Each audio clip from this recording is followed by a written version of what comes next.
The 2012 State of the First Amendment survey conducted by the First Amendment Center is out, and we're going to talk about those results. I'm Policinski, Senior Vice President at the First Amendment Center, and joining me is Ken Paulson, the President of the First Amendment Center. The survey is done every year since 1997, and it really tries to take the pulse of Americans on how they feel about two broad areas. One is core freedoms, and the other are sort of hot-button issues. And we have one of those hot-button issues right now in the midst of a presidential campaign, and that's campaign finance. And we found in the survey that about two-thirds of Americans oppose unlimited spending by corporations and unions. That's a direct result of a 2010 Supreme Court decision, Citizens United. Did that result surprise you? A bit, and only that the Supreme Court has spoken, has said that that's free speech and it's protected, but there's clearly a difference between what the Supreme Court says and what the American people are willing to buy. And this was a tough case because we believe wholeheartedly, anyone who does care about the First Amendment believes wholeheartedly the government should not be allowed to limit what you say about politics or about government. And then the question is, well, if that's the case, then are we going to give government the power to limit how much money we spend to say what we believe about government and public officials? And the answer from the Supreme Court was, no, we're not going to limit that. That's part of free speech. And yet people have been somewhat horrified, I think, by the scope of the advertising, the amount of money being spent. And I think a lot of people think that's not a good idea. But it's not a public policy matter. This is, what does the U.S. Constitution say, and how does the U.S. Supreme Court interpret it? So with a number of Americans clearly, two-thirds saying it's a bad idea, it's wrong, none of that's going to change.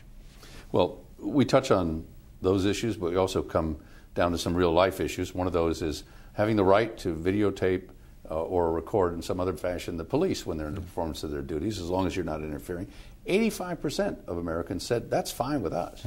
Again, your reaction to that? Well, welcome to the era of the cell phone camera. I mean, it's you think about it. You see flashing lights on the street out front your door, out of your front door. You come out, you want to know what's going on, and reflexively, people pull out their cell phone and they take pictures. And somewhat reflexively, some officers object to that, are uncomfortable with that. And they may ask people to stop shooting. And the truth is, under the news-gathering guarantees of the First Amendment, we're protected. We can do that, and we shouldn't be arrested for it. In most cases where a police officer overreacts, those cases are being thrown out. But clearly the American people get that, and they understand that if you're going to keep an eye on people in power, including public officials, you, bottom line, have to allow monitoring, scrutiny, and what better way to keep an eye on them with a camera? So the American people are in sync with First Amendment law. And I think some senior police officials agree. It may not be the man or woman on the street who's making that arrest or making that stop, but it seems that senior police officials tend to like that idea, if nothing else, to say we're doing a good job. We ought to be visible and see that. Now, those questions we just talked about are right out of the headlines. Some questions we ask every year on the State of the First Amendment survey, including this very basic one. We call someone's house and we say, can you tell us any of the 5 freedoms of the First Amendment? Can you name 1, 2, 3, 4, 5, and have them do that? And this year, mildly encouraging results? Yeah, mildly encouraging. The number for free speech is at 65%. That's a high. And the number for freedom of religion, 28% of the respondents could name that. And that's the highest it's been since 97. But then it sort of falls off a cliff, as it does every year. And 13% could name freedom of press and the right of assembly, down actually from last year. And then petition, which is traditionally the one least named, was 4%. We've seen the range since 97 of 1% of Americans or 6% of Americans. This year it's 4. So that effectively means only 4 out of 100 can name all 5 freedoms in the First Amendment. So we need to stay in business and keep reminding people about right. the 5 freedoms of the First Amendment. We've always had this other question which kind of strikes people as odd. We say, so do you think the First Amendment goes too far? Well, we don't think so, obviously, but we ask that because every year there's 20 to 25% of people who say, yeah, I think it goes too far. Presumably they object to somebody else's religious freedom or somebody else's offensive very often speech. it's an issue of that day and one of the freedoms that drives that result. We're a little better this year, but again, I think, essentially somewhere around 1/5 or 1/6 of us seem to consistently say the First Amendment goes too far in the rights it guarantees. It amazes me that we've had these freedoms for more than 220 years, and some people still think it goes too far. Frankly, it's a rather disappointing result to me. But that's not a problem that 16 or 20% think the First Amendment goes too far. What is a problem when something really bad happens in this country and that number leaps, and we saw that. 2002, right? The first survey done about 8 months after the attacks of 9/11, 50% essentially said the First Amendment went too far in the rights it guarantees.